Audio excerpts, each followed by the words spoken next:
Assalamualaikum warahmatullahi wabarakatuh. Setelah kemarin kita membahas tentang gerak tumbuhan, sekarang kita akan membahas tentang gerak pada hewan. Nah, sebagaimana kita ketahui bahwa hewan itu ada yang tinggal di darat, di laut, dan di udara. Ternyata tempat hidup dari masing-masing tumbuhan tersebut berpengaruh terhadap bentuk tubuh dari hewan tersebut. Nah, apa sih pengaruhnya? Kita bahas yuk satu-satu. Oke, yang pertama, hewan di darat. Hewan di darat itu sering sekali bergerak di atas tanah. Dan di atas tanah itu membuat gesekan menjadi lebih besar. Otomatis, hewan yang di darat itu memerlukan energi yang lebih banyak untuk bergerak. Nah, untuk menghasilkan energi tersebut, hewan-hewan di darat harus memiliki otot dan tulang yang kuat.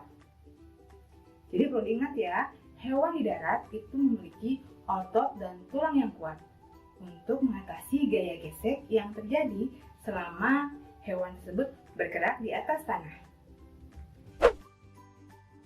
Nah, sekarang kita akan bahas mengapa kijang, harimau, dan cheetah itu cenderung sering meloncat ketika berlari. Nah, alasannya ternyata adalah gesekan. Ketika mereka bergerak di udara, gesekan yang mereka alami jadi lebih kecil dibandingkan ketika bergerak di tanah. Sehingga mereka cukup mengeluarkan energi yang lebih kecil untuk mencapai jarak yang lebih jauh. Nah, sangat menarik ya. Kita bahas tentang hewan yang tinggal di air. Nah, untuk hewan-hewan yang tinggal di air, itu cenderung mereka berenang ya, melayang. Ada beberapa faktor yang membuat mereka bisa melayang. Yang pertama adalah dari bentuk tubuhnya. Terus yang kedua adalah dari tulang dan ototnya. Dan yang ketiga adalah dari massa jenis dari ikan tersebut. Apa sih pembahasannya? Yuk kita cek. Jadi, ternyata bentuk ikan yang seperti torpedo atau yang streamline itu membuat gesekan dengan air jadi lebih kecil. Jadi mereka bebas untuk bergerak, tidak terhambat oleh adanya air. Nah, yang kedua adalah otot dan tulang ikan. Ternyata tulang belakang dari ikan itu lentur dan mudah bergerak, tidak kaku seperti pada manusia.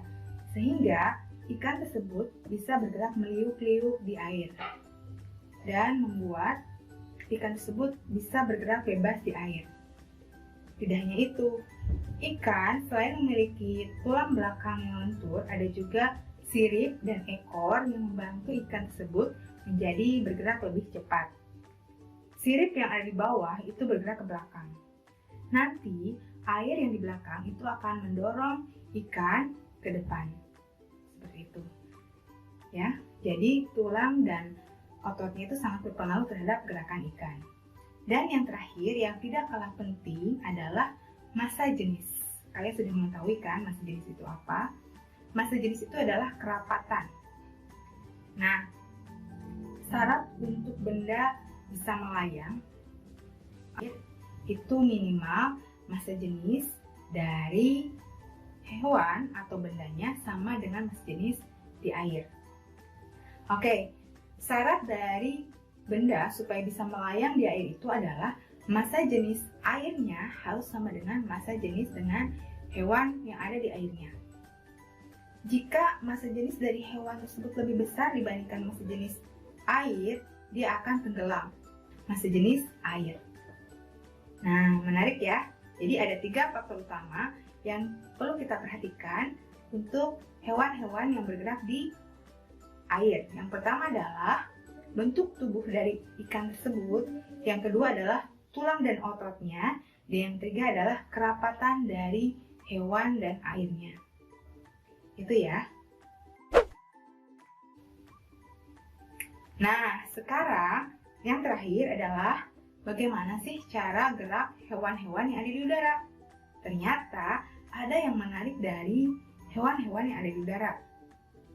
Mereka memiliki otot dan tulang yang lebih kuat, tapi massa dari tulang hewan yang ada di udara itu ringan, sehingga mereka bisa terbang melayang. Bayang tidak, kalau tulang dari burung-burung atau hewan-hewan yang terbang itu berat, apakah mereka akan mudah bergerak? Tentu tidak. Jadi Allah menciptakan tulang dari hewan-hewan yang terbang itu massanya ringan, seperti itu ya. Nah, bagaimanakah hewan bisa terbang? Yang pertama adalah pengaruh dari sayap. Kalau kita perhatikan, ketika burung terbang, itu mengepakkan sayap ke bawah.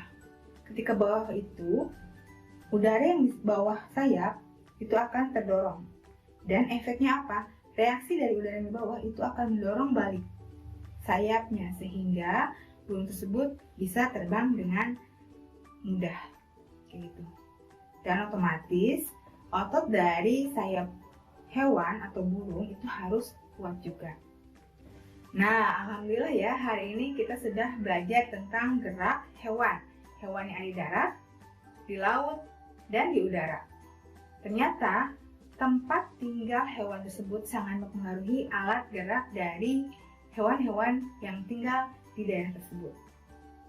Oke, Bika berharap kalian bisa memahami apa yang disampaikan melalui video ini. Oke, Assalamualaikum warahmatullahi wabarakatuh.